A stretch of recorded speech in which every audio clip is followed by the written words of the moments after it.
अवधीतमस्तु मा विद्विषावहै।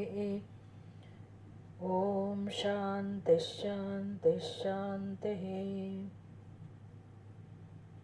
ॐ सदाशिवसमारम्भां शङ्कराचार्यमध्यमाम् अस्मदाचार्यपर्यन्तां वन्दे गुरुपरम्पराम्। ॐ दयाकरं दयाकारं दान्तं धर्मप्रवर्तकं प्रणमामि दयानन्दं मदाचार्यपरम्परम्। ॐ धातो ब्रह्मजिज्ञासा जन्माद्यस्य यतः शास्त्रयोनित्वात् तत्तु समन्वयात्। ब्रह्मसूत्र પહેલો અધ્યાય, પહેલો પાઠ, ચોથું અધિકરણ અને ચોથું સૂત્ર. 201 નંબરના પાના ઉપર છીએ આપણે.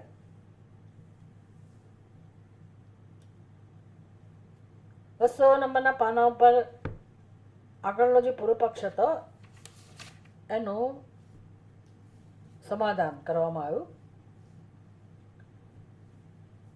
યદપિ શાસ્ત્ર તાત્પર્ય વિદામ अनुक्रमणम द्रष्टो हि तस्यार्थः कर्म अवबोधनम इत्येवमादि तद्धर्म जिज्ञासा विषयत्वात् विधि प्रतिषेध शास्त्र अभिप्राय द्रष्टव्यम.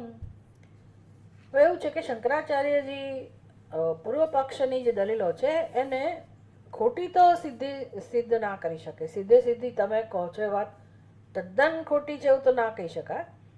એટલે પૂર્વ પક્ષ જે કહી રહ્યો છે એમાં પણ સત્યતા તો છે, પણ એ કયા દ્રષ્ટિબિંદુ છે એ વસ્તુ એ સમજવાની જરૂર છે. એટલે પૂર્વ પક્ષની દલીલ એવી છે,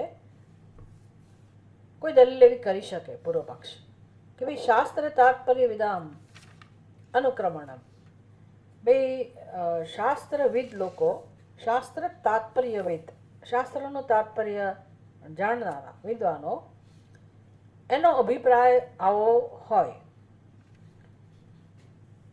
શાસ્ત્રીય તાત્પર્યવિદ એટલે બહુ મોટા વિદ્વાનો, અને જે સમગ્ર શાસ્ત્રને, ખાસ કરીને આ કર્મકાંડ વિભાગની વાત છે, કર્મકાંડ વિભાગનું તાત્પર્ય, હવે 4 વેદ છે, એ 4 વેદની અંદર ઋગ્વેદ, અથર્વવેદ, યજુર્વેદ અને સામવેદ, એ 4 વેદની અંદર જે કર્મકાંડ વિભાગ છે એ કેટલી બધી શાખાઓની અંદર આ વેદ ફેલાયેલા છે. એટલે એ સમગ્ર વેદ કર્મકાંડ વિભાગનું તાત્પર્ય શું છે એવા જાણનારા પ્રખર વિદ્વાનો, એ લોકોએ એ કર્મકાંડ વિભાગનો જે સાર છે, શાસ્ત્રનો જે તાત્પર્ય છે એ શું કાઢ્યું છે, એમનું શું કહેવું છે. અનુક્રમણમ એટલે એમણે શું એ સાર કાઢ્યો છે, તાત્પર્ય કઈ રીતે સમજાવે છે વેદનું, કર્મકાંડ વિભાગનું. તો આટલું ટૂંકમાં એ લોકો સમજાવે કે દ્રષ્ટો હિ તસ્ય અર્થ, તસ્ય એટલે વેદસ્ય, કર્મકાંડ વિભાગ, એનો અર્થ આટલો જ સમજવાનો છે. શું સમજવાનું છે? કર્મ અવબોધનમ, શાસ્ત્ર કર્મનો બોધ આપે છે, અવબોધનમ માર્ગદર્શન, જ્ઞાન, કર્મની સમજ આપે છે. એટલે હવે ધર્મ અને કર્મ બે જુદી વસ્તુ નથી. આપણે ત્યાં કર્મ એટલે જે ધર્મને અનુરૂપ હોય એ જ કર્મ હોય, જે કે કર્મ કરો એ ધર્મને અનુરૂપ જ હોય, એ આપણા વેદનું તાત્પર્ય છે. એટલે મનુષ્યનું જીવન એટલે કર્મો. તો શિક્ષણ ક્યાંથી શરૂ થાય? તો કે મારે કેવા પ્રકારના કર્મો કરવા જોઈએ, જે આપણને કર્તવ્યના રૂપમાં, ફરજના રૂપમાં ઉપદેશ પ્રાપ્ત થાય છે, વિધિ નિષેધના રૂપમાં, અને વેદ પાસેથી જ પ્રાપ્ત થાય છે. એ કેવળ અને કેવળ ભારત દેશમાં જ આ બધી વસ્તુઓ પ્રાપ્ય છે, ઉપલબ્ધ છે. ક્યાંય કોઈ જગ્યાએ વિશ્વમાં આવું ચિંતન નથી થયું. જો જતી રહેશે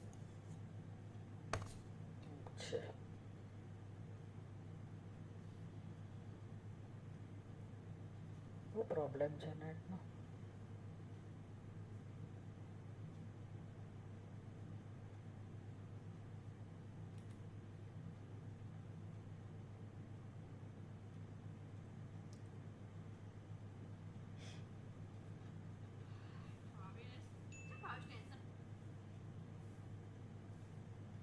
પેલા આવીને બેઠા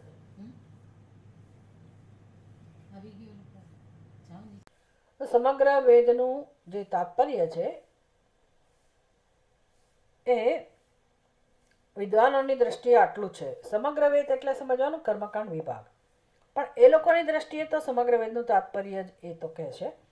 અને એ શું કહે છે? કર્મ અવબોધનમ, કર્મનું માર્ગદર્શન જીવનમાં આપવું એ જ એકમાત્ર વેદનું તાત્પર્ય છે. કર્મ એટલે શું? વિધિ અને નિષેધ. નિષેધ એટલે તમે આ કર્મ ના કરો, આવા કર્મો ન કરો, આવા કર્મથી દૂર રહો વગેરે. અને આ કર્મો કરવા જ જોઈએ. સત્યમ વદ, ધર્મમ ચર, આ બધું વિધિ કહેવાય. અને હિંસા માં કુર્યાત, હિંસા ના કરો. અને એ સિવાયના ઘણા બધા એવા વાક્યો હોય કે જે આપણને એ કર્મ કરવાથી દૂર રાખે. એટલે જો હું મારા જીવનમાં આ બધું સમજું કે મારા જ હિતમાં છે આ ઉપદેશ, અને વેદમાં શ્રદ્ધા હોય. આપણે લોકો તો ખરેખર બહુ જાણતા જ નથી વેદ વિશે, પણ એક વર્ગ આખો એવો છે સમાજમાં, પહેલાં પણ હતો, અત્યારે કેટલાક લોકો છે હજુ પણ, કે જે લોકો વેદને ભગવાન કહે છે.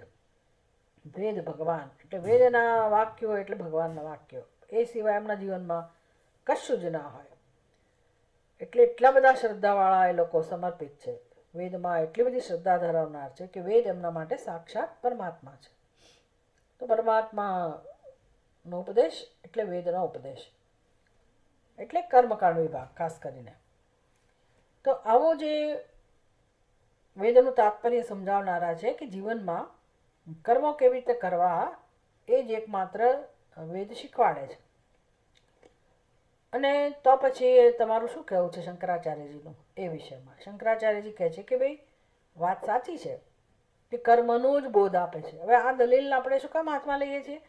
કારણ કે બ્રહ્મસૂત્રમાં જે બધા ઉપનિષદોનું તાત્પર્ય સમજાવવામાં આવે છે, તો એ ઉપનિષદ એટલે વેદાંત વિભાગ, એ વેદનો જ ભાગ છે. વેદનો જ્ઞાનકાંડ વિભાગ છે, અને એમાં જ્ઞાનનું મહત્વ છે.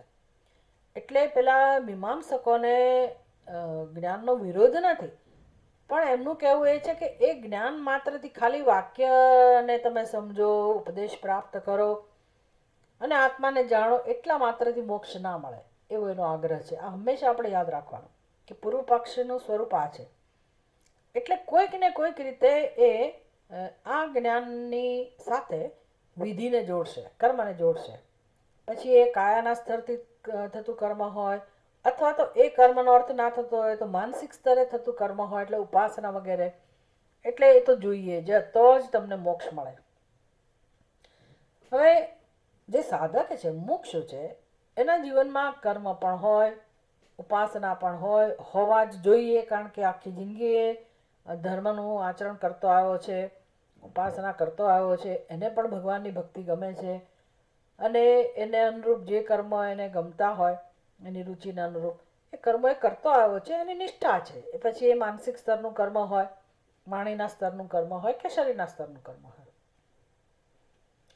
આ બધા જે કર્મો એ કરતો જ આવ્યો છે, એમાં એની જે શ્રદ્ધા છે અને એનું જે આચરણ સંસ્કાર છે, એ તો રહેવાનું જ. ભલે જ્ઞાન માટે હવે એ પ્રયત્ન કરતો હોય તો આ બધું તો રહેવાનું જ. તો દેખીતી રીતે વ્યવહારમાં તો આ બધું હોય જ, પણ સમજ આપણી કેવી છે એ મહત્વનું છે. આજે મીમાંસકો છે એની સમજ જ આવી છે કે ભાઈ ફરજિયાત રૂપે આ બધું કરવાનું જ, મોક્ષ એનાથી મળે. એટલે આપણે ભલે કરીએ, પણ આપણી સમજ સ્પષ્ટ હોવી જોઈએ કે મોક્ષ માટે મોક્ષનું સાધન એક અને માત્ર એક જ છે, અને એ છે આત્માનું જ્ઞાન. પછી કર્મો હું કરું છું, કરવા જોઈએ, કરતા આવ્યા છીએ, ભલે કરીએ, પણ મોક્ષ માટે જ્ઞાન પર્યાપ્ત છે. કોઈ શરત નથી કે આ કર્મો કરો તો જ મોક્ષ મળે. જ્ઞાન હોવું જોઈએ. મોક્ષ માટે એ વસ્તુ છે. જીવન માટે કર્મ ઉપાસના એ આવશ્યક છે, અને માણસ કરતો હોય, જ્ઞાન પ્રાપ્ત કરતો હોય, તો પણ એના જીવનમાં ભલે ઉપાસના, કર્મ, ભક્તિ બધું હોય, એનો વિરોધ નથી, પણ સમજ આપણી સ્પષ્ટ હોવી જોઈએ કે મોક્ષ માટે જ્ઞાન પર્યાપ્ત છે. જ્ઞાનની સાથે કોઈ કર્મને ભેળવવાથી એનો સમુચ્ચય કરવાથી જ્ઞાન પ્રાપ્ત થાય એવો શ્રુતિનો ઉપદેશ નથી. આ આપણે સમજવાનું ચર્ચા. ઘણા લોકો પછી કર્મનો વિરોધ કરતા થઈ જાય છે કે ભાઈ જ્ઞાનથી મોક્ષ મળે એટલે જીવનમાં કંઈ કરવાની જરૂર નથી, એ કર્મ કરતા હોય તો છોડી દે.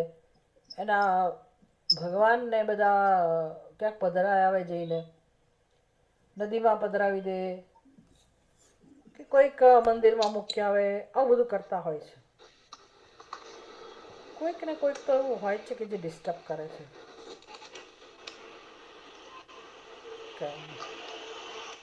ગમે ત્યારે ક્લાસમાં